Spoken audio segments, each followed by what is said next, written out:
언젠가 우리나라의 전직 대통령 한 분이 재임 기간 중에 그런 말 한 적이 있지요. 대통령 해먹기가 참 어렵다. 그런 말 해가지고 어떻게 구설수에 크게 오른 적이 있습니다. 그분의 그 발언에 대해서 좀 많은 사람들이 대통령의 품격에 맞지 않는 말이다 하는 걸 비판을 하고 있지만, 그러나 저는 한 나라의 대통령이라는 자리가 얼마나 힘들고 어려운 자리인가를 솔직하게 토로한 고백이 아닌가 그렇게 생각해 보기로 했습니다.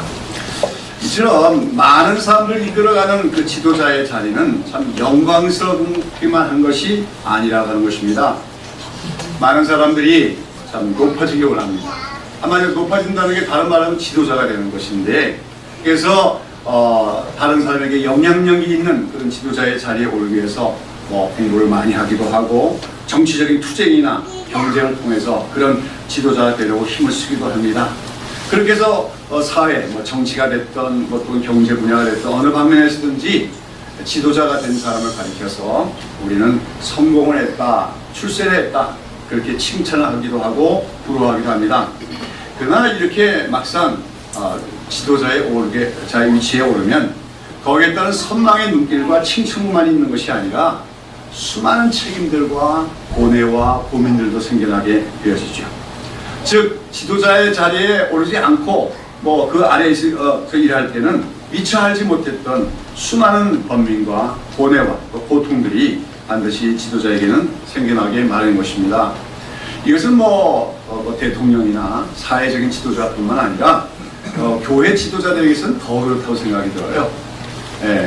목사나 장로 같은 교회 지도적인 직분들, 이것은 분명히 명예로운 직분이라고 할 수가 있습니다. 그래서 디모데전서 3장 1절에 보면 사람이 감독의 직분을 얻으려 하면 선한 일을 사모한다 하미로다 했습니다. 이 말은 우리 특히 남성들 같은 경우에 할 수만 있으면 장로직을 한번 해보는 것도 좋다, 이런 말로도 이해할 수가 있지요. 그렇습니까? 그 장로나 목사와 같은 직분은 하나님 보시기에 선한 일이며 영광스러운 일이기 때문에 우리 성도들은 사모해 볼 만한 직분이다, 이렇게 성경은 얘기하고 있다는 거죠. 그러나 이러한 교회의 지도적인 직분들, 지도자들에게는 말하자면 평신도들, 소위 평신도들이 미처 헤아리지 못하는 그런 수많은 책임들이 따르게 마련입니다. 그리고 그 책임들을 잘 감당하려면 너무 힘들게 여길 때가 많아요. 그래서 때로는 내가 괜히 이런 일 맡아가지고, 이런 직분을 맡아가지고 고생이 아닌가, 차라리 그저 조용히 평신도로 조용히 교회 생활만 했으면 좋았을걸, 이런 생각이 간절할 때도 있다고 하는 것입니다. 특히 이제 교회의 지도자가 가장 힘들고 어려울 때가 언제냐면 그 하는 일이 너무 많아서, 또 육체적으로 고되고 환경적으로 장애가 많아서가 많을 때가 아닙니다. 언제가 제일 힘듭니까? 교인들이 교회 지도자의 뜻과 생각을 알아주지 않을 때, 그리고 더 나아가서는 그 교회 지도자와 함께 고민하며 함께 짐을 담당할 줄 만한 그런 소위 말해서 동역자, 동지가 없을 때 가장 고통스럽습니다. 우리 흔히 하는 말에 하나님만 바라봐라 하는 말 하지만, 그러나 하나님만 바라보고 의지하면서 주님의 일을 감당하라고 하지만, 많은 교인들이 지도의 뜻을 이해하지 못하고 따르지 않을 때, 또는 그런 지도자의 고민을 함께 나눌 만한 동역자가 없을 때 괴롭기만 한 게 아니라 너무 외롭다고 느껴지는데, 이런 외로움이야말로 지도자가 겪는 가장 큰 고통이라고 할 수가 있습니다. 그러면서 저는 정말 대한민국 교회들 중에서는 아주 행복한 목사라고 할 수가 있지요.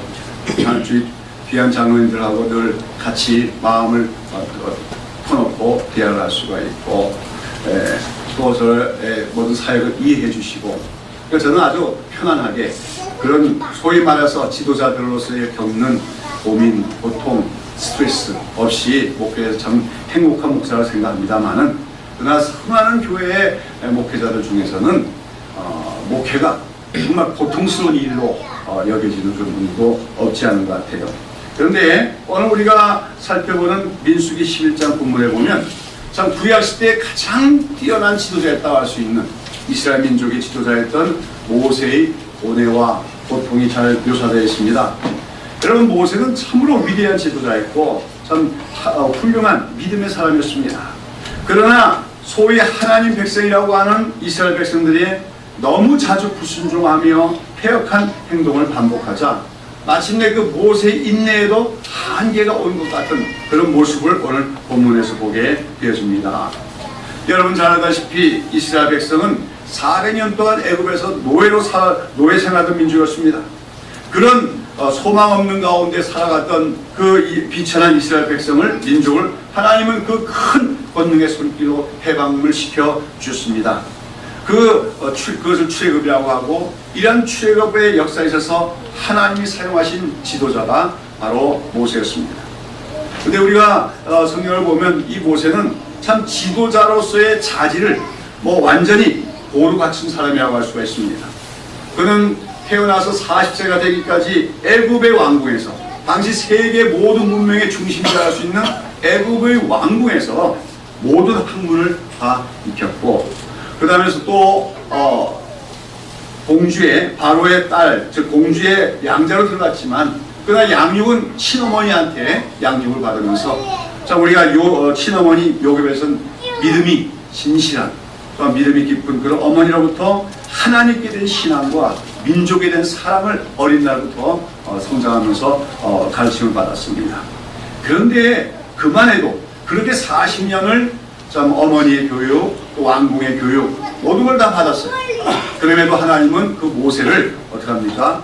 부족하게 여겨서 모세를 40세가 돼서부터 80세가 되기까지는 미디안 광야에 가서 양치는 목동으로서의 생활을 하게 하시면서 철저히 낮아지고 겸손하게 되도록 영적인 단련을 시키셨습니다.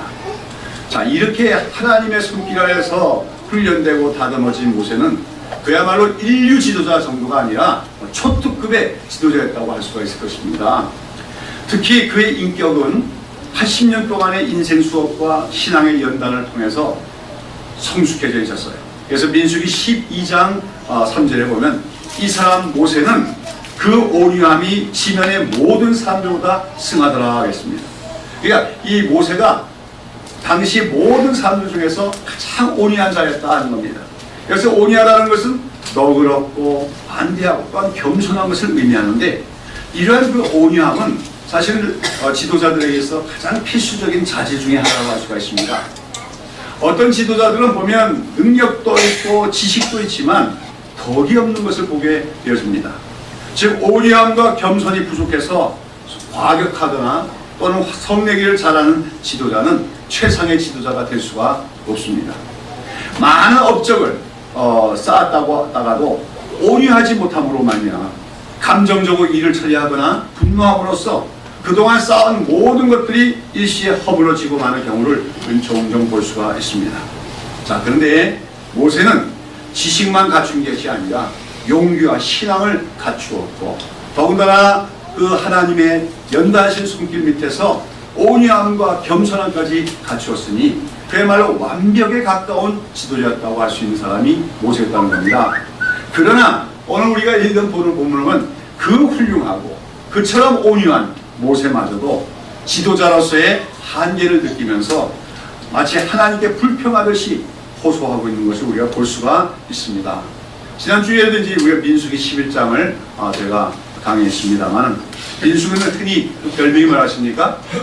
불평과 원망의 책이라고 불리는데, 계속해서 이스라엘 백성들이 광야 생활하면서 불평한 기록이 기록되고 있지요. 그래서 이 11장에도 보면 이스라엘 백성들이 또다시 하나님께 불평을 한 사건이 기록되어 있는데, 무엇 때문에 이들이 불평하고 원망합니까?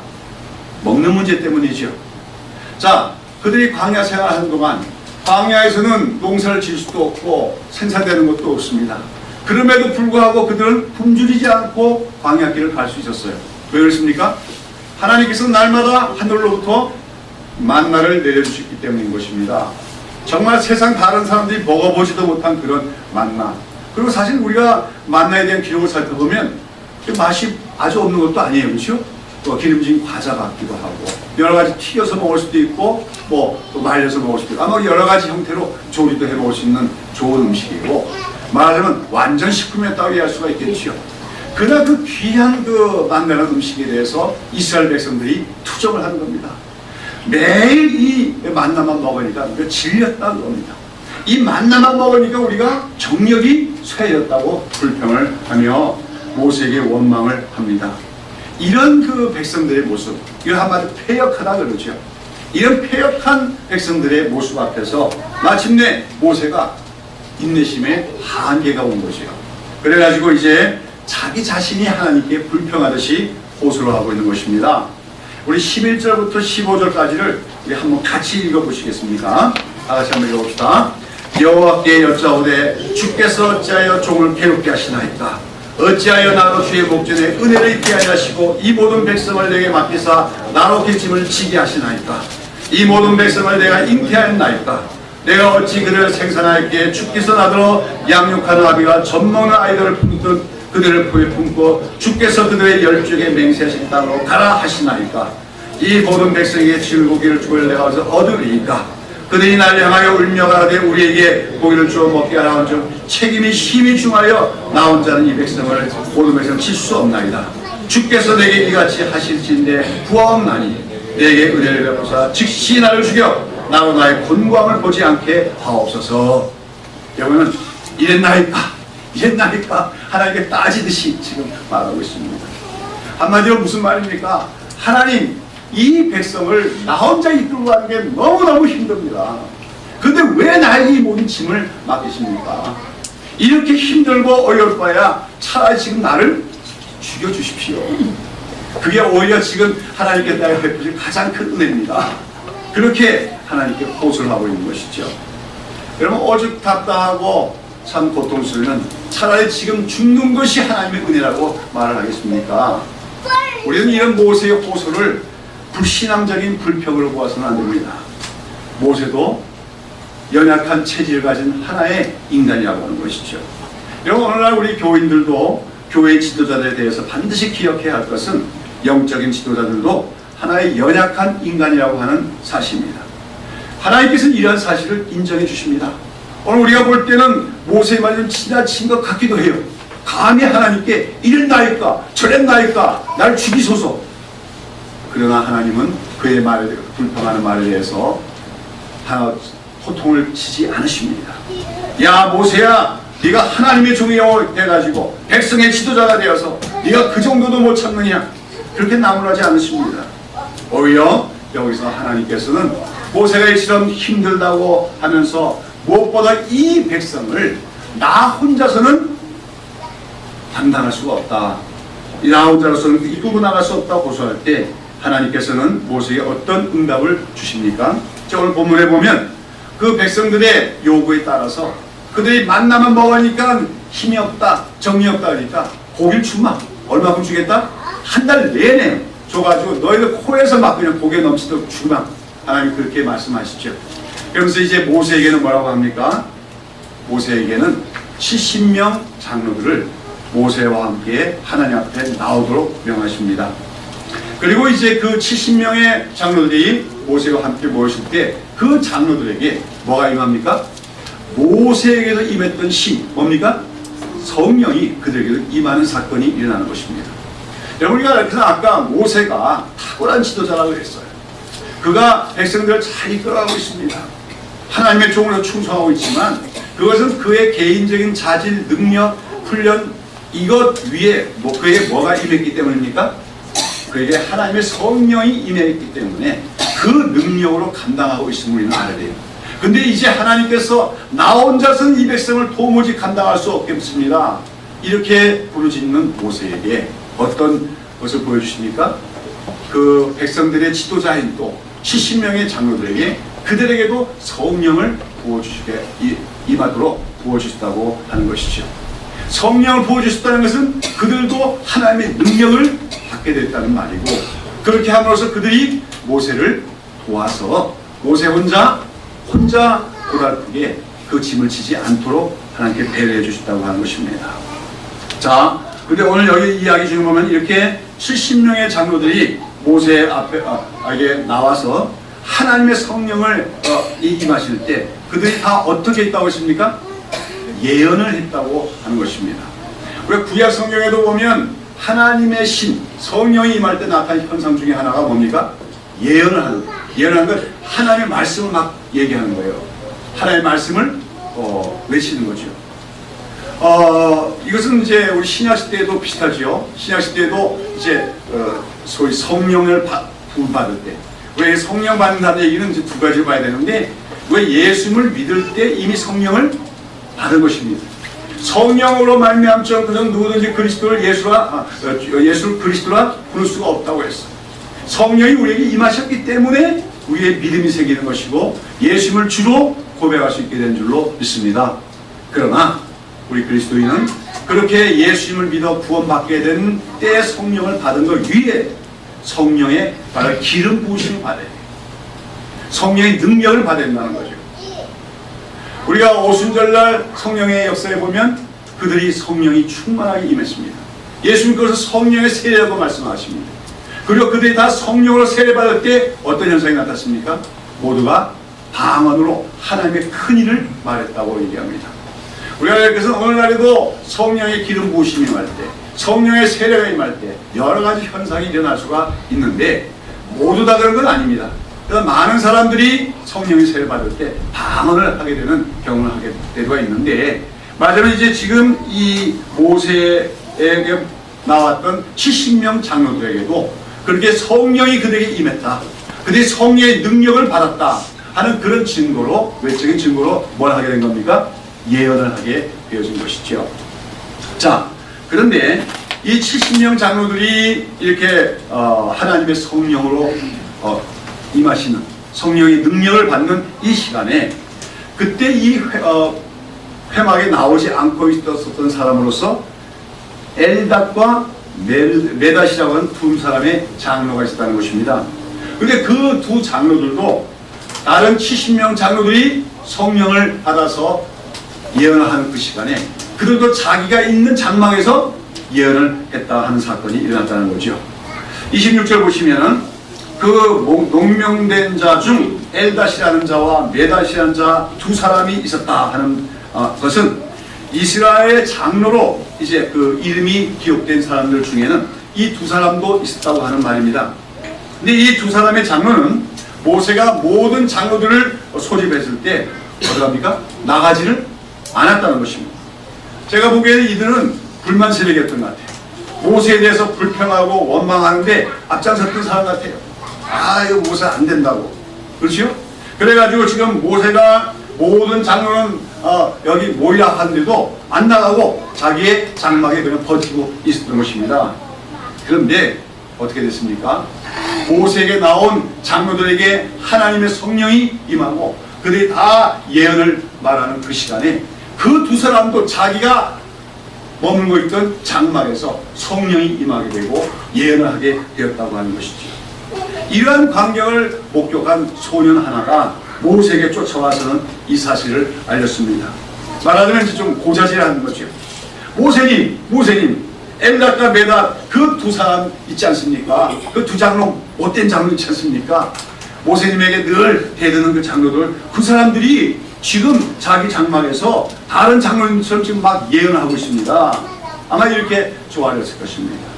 이때 이 이야기를 들은 여호수아가 뭐라고 말합니까? 28절 보시면 내 주 모세여 금하소서 그럽니다. 내 주 모세여 금하소서. 여호수아는 참 충성된 사람이죠. 모세는 말하자면 이 여호수아는 모세의 부관 겸 수제자였다고 할 수가 있습니다. 모세를 수종드는 자라고 했습니다. 맞아요. 군대 말로 하면 모세의 따까리 노릇을 하면서 지도자의 훈련을 받고 있는 사람이었어요. 충성된 자입니다. 그리고 모세가 하나님으로부터 언약의 돌파를 받기 위해서 시내산 올라갈 때 여호수아가 중도까지 함께 올라가는 모습을 봅니다. 그리고 모세가 회막을 짓고 있었을 때 그는 늘 회막에 머물며 여호수아의 것을 떠나지 않았던 충직한 사람이었습니다. 자, 그런 여호수아, 그 여호수아는 정말 마음으로 모세를 존경하는 사람이었겠지요. 그런데 이 여호수아가 들어보니 엘닷과 메닷이라고 하는 그 두 사람, 그 두 장로는 안 그래도 늘 모세 어르신께서 하는 일마다 시비를 걸고 반대를 하고 그런 사람들이었는데 오늘도 모든 장로들 다 모이라 하니까 다른 장로는 하는데 이 두 사람 또 버티고 안 나온 거예요. 그런데 그 사람들이 어떻게 했습니까? 다른 장로들이 성령이 임하여가지고 예언하는 그 시간에 그들도 자기 장막에서 성령을 받고 예언을 했다. 그러니까 말하자면 여기서 여호수아의 우직한 충성심이 발동을 했다는 짐작할 수 있습니다. 그 사람들은 안 된다는 거죠. 다른 사람 몰라도 그 두 장로는 사사건건 모세님의 말을 듣지 않고 지금도 나오라고 하는데도 나오지 않고 불순종하는 그런 사람들인데, 그런 사람들이 어떻게 하나님의 성령을 받고 은혜를 받을 수 있습니까? 안 됩니다. 가서 뭡니까? 금하게 하소서. 이런 경우에 이런 보통 사람 같으면 뭐라고 하겠습니까? 그래 여호수아야, 네 말이 맞다. 너밖에는 내 말 아는 사람이 없구나. 빨리 가가지고 그 작자를 입을 봉해주고 오거라. 이렇게 얘기했을지 모르겠습니다. 그러나 오늘 본문에 보면 모세는 어떻게 했다고 했습니까? 29절에 모세가 그에게 이르되 네가 나를 위하여 시기하느냐? 여호와께서 그 신을 그 모든 백성에게 선지자 되게 하시기를 원하노라. 이렇게 말합니다. 모세는 말하자면 모세를 존경하기 때문에, 모세를 사랑하기 때문에 그 불순종하는 장로들의 입을 봉해버리고 더 이상 예언을 하지 못하게 하자 말하는 여호수아를 보고 오히려 난무합니다. 그러면서 모세가 하는 말은 뭡니까? 나는 그 두 장로뿐만 아니라 이 백성들, 이스라엘 백성 전체가 다 성령을 받아서 예언을 하는 선지자가 되기를 바라노라. 그렇게 대답을 하고 있는 것입니다. 여기서 우리는 정말로 모세가 참 훌륭한 위대한 지도자임을 발견하게 됩니다. 어쩌면 이스라엘의 많은 지도자들이 실패하는 부분이 바로 이런 부분이라고 할 수가 있어요. 즉 조직체 내에서 누군가 나를 반대하고 내 의견에 시비를 걸어오는 사람이 있으면 어떻게 해서라도 그 사람은 배제시키려고 한다고 하는 것입니다. 요즘에 우리나라 정치를 보면 소위 파벌 싸움들 때문에 날이 가는 줄은 모르고요, 가장 중요한 일들을 제때 하지 못하는 모습을 봅니다. 한마디로 오늘날 우리나라 정치는 네 편 내 편 가르는 것 때문에 우리나라 정치는 후진성을 면하지 못하고 있다는 겁니다. 통합정치인 정치 못하고 있어요. 제 생각으로 앞으로 이 나라를 잘 이끌어가는 지도자는 여야를 초월해서 인재를 등용할 줄 알아야 되고, 자기와 코드가 맞지 않는 사람도 포용하고 기용할 줄 알아야만이 우리나라의 정치가 발전할 수 있으라고 생각을 합니다. 여러분, 정말로 좋은 지도자, 탁월한 지도자에게는 그런 포용성이 있어야 하는데, 오늘 본문에 보면 모세는 바로 그런 포용성이 있는 지도자였다. 자기에게 늘 반대하고 불평하는 세력들, 그러나 그들이 하나님의 은혜를 받을 때 그것을 싫어하지 않고, 그들뿐만 아니라 저 무지한 모든 백성들까지도 하나님의 은혜를 받아서 성령을 받아 예언하기를 바라고 선지자 되기를 원한다 하는 것이 모세의 소원이었고 마음이었다는 것입니다. 여러분, 이 모세에게서 엘닷과 메다 이 두 사람은 늘 모세에게 가시와 같은 존재되었을 것입니다. 그러나 하나님의 성령이 강권적으로 임하시는, 역사하시는 그런 시간에, 그 시간은 어쩌면 모세의 지도권이 세워지는 시간이지요. 그런 시간에 모세는 얼마든지 자기에게 주어진 지도자적 권한으로 그 두 사람을 징계할 수도 있고 뭡니까? 벌을 줄 수도 있었을 것입니다. 그러나 그 시간에 모세는 그들을 품었습니다. 그것은 그가 포용성 있는 지도자였기도 하고, 동시에 그는 하나님의 성령이 그들에게 임했다는 것은 하나님의 주권적인 뜻이기 때문에 자기의 호불호를 떠나서 하나님의 그런 주권적인 뜻에 순종하기를 원했다는 것을 의미하는 것입니다. 하나님께서 성령을 내려주시는데 내가 거기서 어떻게 금하겠느냐. 그래서 그는 더욱더 나가서 모든 백성들도 다 성령의 은혜를 받고 다 예언을 하는 선지자가 되기를 바란다 하는 것이 모세의 소원이었다는 것이죠. 나는 우리 하나님께서 이 엘닷과 메닷뿐만 아니라 모든 성도들에게도 모든 백성들에게 다 성령을 주셔서 그들도 다 선지자가 되었으면 좋겠다. 그것이야말로 나의 가장 간절한 소원이다. 모세는 이런 소원을 밝혔던 것입니다. 사랑하는 여러분, 모든 백성이 다 선지자 되기를 원한다. 우리 하나님께서 모든 백성에게 성령을 내려주셔서 모두가 다 선지자 되게 하시기를 원하노라. 이것이 바로 구약시대의 최고의 영적인 지도자로서 모세가 가졌던 소원이고 꿈이었다고 하는 것입니다. 모세는 때때로 너무 힘들고 어렵습니다. 아까도 말씀드린 것처럼 너무 지도자로서 고독함과 외로움에 사로잡힐 때도 많았습니다. 특별히 그것은 모세가 갖고 있는 꿈, 하나님의 말씀 안에서 가지고 있는 꿈과 비전을 함께 나눌 동역자가 여럿의 일꾼들이 없었기 때문입니다. 하나님의 성령으로 기름 부으심을 받은 종들이 그 백성들 가운데 없었기 때문에 이스라엘 백성은 모세에게 너무 힘든 짐이 되고 있었던 것입니다. 그래서 그런 가운데 하나님께서는 그 힘들어하는 모세에게 70인 장로들에게 성령을 부어주심으로 그들도 성령의 능력을 받아서 이제 모세와 더 적극적으로 도울 수 있도록 해주신 것인데, 여기서 모세는 뭐라고 얘기하는 겁니까? 나를 반대하는 그 두 장로들까지 포함해서 모든 하나님 백성들이 다 성령을 받아서 하나님을 더 잘 알고 하나님의 뜻을 이해하고 하나님의 말씀을 대언할 수 있는 선지자와 같은 사람들이 되기를 원하느라고 모세는 얘기했다는 것입니다. 이러한 모세의 소원, 모든 백성이 다 선지자가 되기를 원하노라 하는 이러한 모세의 소원은 여러분 어떻게 이루어집니까? 안 이루어집니까? 모세의 생애 동안에, 모세가 살아있는 동안에 그 소원은 이루어지지 않습니다. 모세는 그런 모습을 보지 못하고 결국 세상을 떠날 수밖에 없고 자기 사정을 끝날 수밖에 없었습니다. 그리고 뿐만 아니라 모세가 죽은 이후로 1400년이 경과하는 이스라엘 역사 속에서도 이런 모세의 소원과 꿈은 이루어지지 않았다고 하는 것이죠. 그렇다면 이것은 그냥 모세의 헛된 꿈으로 그냥 이 막연한 소원으로 끝났을까요? 아닙니다.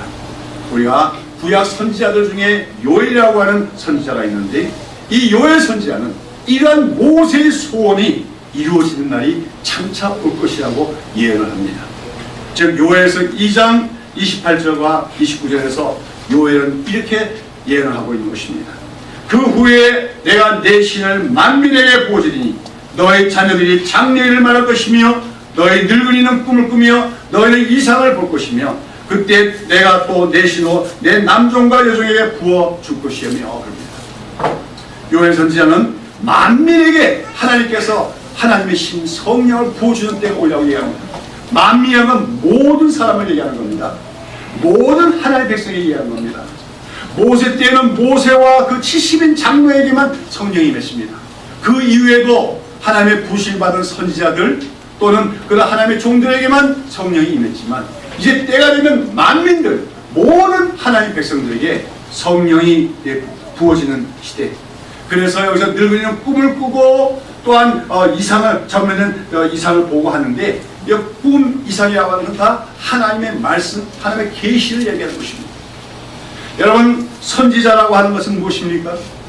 하나님의 말씀을 받는 자입니다.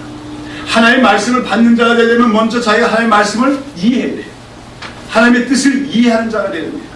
그 다음에 자기가 이해한 하나님의 말씀을 사람들에게 가감없이 전할 수 있어야 되는데 바로 때가 되면 이런 시대가 올 것이다. 하나님께서 모든 하나님의 백성들에게 남녀노소를 불문하고 늙은이나 젊이나 할 것 없이 뭐 꿈을 통해서든지 환상을 통해서든지 그런 이제 우리가 이 신약시대는 성경 말씀을 듣고 읽고 깨닫는 중에 하나님의 뜻을 이해하게 돼요. 그것을 사람들에게 전파하는 그런 시대가 올 것을 구약 선지자는 예언을 했다고 하는 것입니다.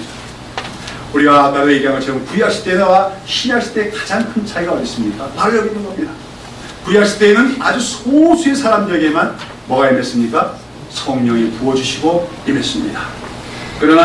그래서 그 성령의 능력으로 사람들은 예언을 하고 하나님의 종으로서 사역을 했습니다만은 그러나 요엘 선지자는 때가 되면 하나님께서 성령을 부어주시는데 몇몇 사람들에게만 부어주시는 것이 아니라 남녀노소를 가지 않고 모든 하나님 백성들에게 성령을 부어주심으로써 바로 그들이 다 하나님의 말씀을 선포하고 전하는 예언자가 되어지는 선지자가 되는 그런 시대가 오리라고, 다시 말해서 모세의 소원과 꿈이 이루어지는 시대가 오리라고 예언을 했다고 하는 것입니다.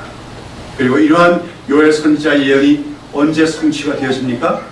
우리가 잘 아다시피 바로 오순절 성령 강림의 사건이야말로 바로 이 요엘 선지자의 예언이 성취되는 사건이었습니다. 우리가 잘 아다시피 사도행전 1장과 2장에 보면 예수님의 승천 후에 예수님이 그랬습니다. 몇 날이 못되어 너희가 성령으로 세례를 받을 것이다. 아무데도 떠나지 말고 기다리고 있으라고 했습니다. 그들이 예수님의 명을 받고 다락방에 모여서 간절히 기도하는 가운데 오순절 날 120명의 그 하나님의 백성들 그리스도인들에게 성령이 임하셨습니다. 급하고 강한 바람같이 성령이 임하셨고 그들 모두가 다 뭘 하기 시작했습니까? 방언을 하며 하나님의 큰 일을 말하기 시작했다고 했습니다. 선지자가 다 된 것이었습니다. 하나님의 말씀을 전한 자가 됐을 것입니다. 사도들만 말씀을 전하는 것이 아니라 거기에 모여있는 연약한 여인들까지도 다 하나님의 말씀을 담대히 전하는 그런 역사가 일어나게 됐다는 것입니다. 이때부터 우리가 소위 말하는 신약시대가 시작되는 겁니다. 본격적인 신약시대가 시작되어진 것이고 그것이 신약시대에 세워지는 교회의 모습인 것입니다. 구약시대의 이스라엘 민족은 하나의 교회였지만 그것은 그런 교회가 아니었습니다. 소수의 사람에게만 성령이 임하시고 그 성령의 기름을 부으심 받은 사람만이 하나님의 종이었던 것이 구약시대입니다. 그러나 오순절날 성령의 임함으로 모든 믿는 자들이 한 성령을 받고 한 성령의 능력을 받아서 하나님의 말씀을 전파하는 선지자가 되는 시대가 된 것, 그것이 바로 이 신약시대임을 우리는 기억을 해야 되는 것입니다. 사랑하는 여러분, 오늘 우리가 기억해야 될 것은 우리는 바로 이처럼 모세의 그 간절한 소원과 꿈이 이루어진 시대에 살고 있다 하는 사실을 우리가 기억해야 될 줄로 믿습니다. 오늘날의 그 교회, 우리 그리스도의 교회, 그리스도의 몸된 이 교회는 구약시대의 이스라엘 민족들과는 차원이 다른 것입니다. 출애굽한 이스라엘 백성들 가운데서 지도자 모세는 고독한 지도자로서 고독한 하나님의 종으로서 고초를 당해야만 됐습니다. 그러나 오늘날 교회는 그래서는 안 됩니다. 또한 그러지 않아도 됩니다. 교회 안에서 하나님의 소위 소수의 사람만 하나님의 종이 아니라 우리 모든 성도들이 하나님의 종이 되는 것이 이 신약시대의 주님의 교회라는 것을 기억해야 될 줄로 믿습니다. 어떤 분들은 자꾸만 목사를 가르쳐 하나님의 종이라고 해요. 심지어는 주의 종님 그러더라고요. 말이 아주 잘못된 말이죠. 거기다 민자가 붙었어요. 주의 종님이에요. 정확하게 말하면 뭐라고 해요? 주님의 종놈이죠. 그래야 맞지. 근데 주의 종님, 그렇게까지 표현해요. 이게 잘못된 거예요. 인본주의 이건 물론 목사에 대한 존경심이라고 할 수 있지만 이건 성경을 알지 못하게 된 것입니다. 오늘 교회에서는 누가 하나님의 종입니까? 누가 하나님의 종입니까? 모든 성도들이 다 하나님의 종입니다. 하나님의 종은 그런데 조건이 있어요. 뭘 받아야 됩니까? 성령을 받아야 하는 겁니다. 예수 믿고 있습니까? 믿는 걸로만 끝나서는 안 됩니다. 사도 바울이 에베소 교회에 가서 물었습니다. 너희가 믿을 때 성령을 받았느냐? 우리는 성령이 있음을 듣지도 못했다. 그들에게 기도했을 때 성령이 다시 임했다고 했습니다. 저는 우리 새벽에서 교회를 향한 간절한 소원이 그것입니다. 모세 소원과 마찬가지입니다. 우리 모든 새벽에서 교회 성도들이 선지자 되기를 원합니다. 선지자는 무엇입니까? 하나님의 음성을 들을 줄 아는, 하나님의 말씀을 듣고 깨달을 줄 아는. 오늘 한국교회 문제가 무엇입니까? 예수 믿는 사람 많은다고 하는데 교회인들은 많은데 선지자와 같은 사람이 없어요. 맨날 어린아이 같은 얘기를 들어야 돼요. 맨날 유치한 얘기 들어야 돼요. 세상적인 것과 하나님의 것을 분별하지 못해요. 왜요? 선지자가 못되기 때문에 그렇습니다. 구약시대 선지자들은 하나님의 음성을 듣는 자들이었습니다. 하나님의 계시를 이해하는 사람들이었습니다. 그리고 그것을 세상에 선포하는 자들이었습니다. 세상은 항상 하나님의 뜻과는 거꾸로 나갈 때가 많습니다. 그렇기 때문에 선지자들은 하나님의 말씀을 대언하는 과정에서 어려움이 있었지만 담대하게 전했습니다. 하나님의 종이라고 하는 자의식을 가지고 오늘 다 선지자 되기를 원한다는 말, 그런 말입니다. 오늘 교회 안에서 물론 목사가 말씀을 전하고 설교하는 사역을 하지만 사실은 신약시대의 교회는 모든 성도들이 다 말씀을 깨닫고 서로 가르치는 교회가 돼야 그것이 정상적인 교회인 것을 우리가 알아야 될 줄로 믿습니다. 처음에 우리 새벽기술교회를 시작할 때는 제가 오전에는 제가 설교하고 오후에는 서로 오전에 들은 말씀을 서로 나누면서 또 다시 한번 서로에게 권면하기도 하고 그런 시간을 가졌는데 잘 안 되더라고요. 왜 한국 교인들은 일방적으로 듣는 데만 익숙해졌어요. 그냥 좋은 학생으로만 있으려고 해요. 그래서는 안 됩니다. 우리의 믿음은 자라가야 됩니다. 성장해 나가야 됩니다. 우리 모두가 다 하나님의 종이 되어야 됩니다. 특별히 뭐가 되어야 됩니까? 선지자가 되어야 됩니다. 우리가 종교개혁 사상에서 만인 제사장주의라고 하지요. 구약시대에는 제사장이 따로 있었어요. 그러나 오늘날은 신약시대에는 제사장이 따로 없다. 천주교가 왜 잘못이냐? 여러 가지 중에 하나가 천주교는 누구만 제사장이라고 얘기하는 겁니까? 신부들. 신부들은 뭐 우리가 신부라고 하지만 사실 사제인데 사제란 말이 제사장이란 말이에요. 오늘날도 그래서 모두 일반 평신도들은 반드시 사제들을 통해서 하나님께 기도할 수 있고 사제들을 통해서만 죄의 용서를 빌 수 있고 그렇다고 생각해요. 그건 종교개혁 사상이 아닙니다. 종교개혁 사상에서는 만인 제사장주의. 오늘 그리스도의 한 사람 한 사람이 다 주님 앞에 나가서 자기가 기도할 수 있고 직접 하나님께 구할 수 있고 또 자기가 직접 하나님으로부터 죄의 용서를 받을 수 있는 시대. 그것이 바로 오늘 신약시대의 특징인데 그러나 우리가 알는 것은 만인 제사장일 뿐만 아니라 동시에 또 만인 선지자 시대라는 것도 우리가 알아야 됩니다. 모두 다 선지자 되기를 원합니다. 모세의 꿈은 이루어졌습니까? 아니었습니까? 이루어진 시대에 살고 있는 거예요. 그럼에도 불구하고 오늘 많은 교회에서 많은 교인들이 전혀 선지자처럼 살지 못합니다. 하나님의 말씀을 이해하지도 못합니다. 깨닫지도 못하고 있습니다. 세상에 나가 하나님의 말씀을 담대하게 선언하지도 못합니다. 왜요? 성령을 진정한 성령의 은사를 받지 못했기 때문입니다. 어떤 사람은 성령 받았다고 환상 받다고 얘기하고 병이 나았다고 하지만 가장 중요한 성령의 기름 부심의 가장 큰 은혜는 뭡니까? 하나님의 말씀을 깨닫게 되고 하나님의 말씀을 담대히 전할 수 있는 것이 성령 부어심의 가장 큰 은혜임을 기억해야 될 줄로 믿습니다. 사랑하는 여러분, 오순절날 성령이 임하신 사건, 우리는 지지난 주일에도 성령 강림 주일을 지켰지만 1년에 한 번 성령 강림 주일 지키는 걸로 끝나면 안 됩니다. 끊임없이 우리 교회 안에서 기도해야 됩니다. 우리 온 교회가 성령 충만을 받기 전까지, 우리 온 교회들이 성령의 기름 부으심을 받기까지, 우리 온 교회들이 다 성령으로 말미암아 선지자 되기까지 우리 쉬지 않아야 됩니다. 기도해 나가야 됩니다. 그리고 그 꿈은 반드시 이루어질 줄로 믿습니다. 여러분, 120문도가 하나님의 성령으로 기름 부음 받고 성령 세례 받고 선지자가 되었을 때 그들이 전 세상을 움직여 나가기 시작했습니다. 새벽기술교회 모든 성도들이 성령을 받게 될 때, 그리고 모두가 선지자처럼 하나님을 섬기는 종이 될 때, 이 교회가 반드시 우리 지역사회뿐만 아니라 한국교회 전체까지도 진동시키며 변화시켜 나갈 수 있는 교회가 될 수 있는 줄로 믿습니다. 여러분, 오늘부터라도 시작하십시오. 끊임없이 기도하십시오. 끊임없이 사모하십시오. 끊임없이 간구하십시오. 성령을 우리에게 부어주시옵소서. 우리 모두에게 성령을 부어주시고 우리 모두가 성령의 기름 부음 받아서 우리 모두가 하나님의 말씀을 깨닫고 하나님의 말씀을 세상에 담대히 전하는 선지자가 되게 하여 주시옵소서. 간구하며 마침내 그런 꿈이, 그런 소원이 간구가 이루어지는 그 새벽기술교회가 될 수 있기를 예수님의 이름으로 축원합니다. 기도하십니다. 하나님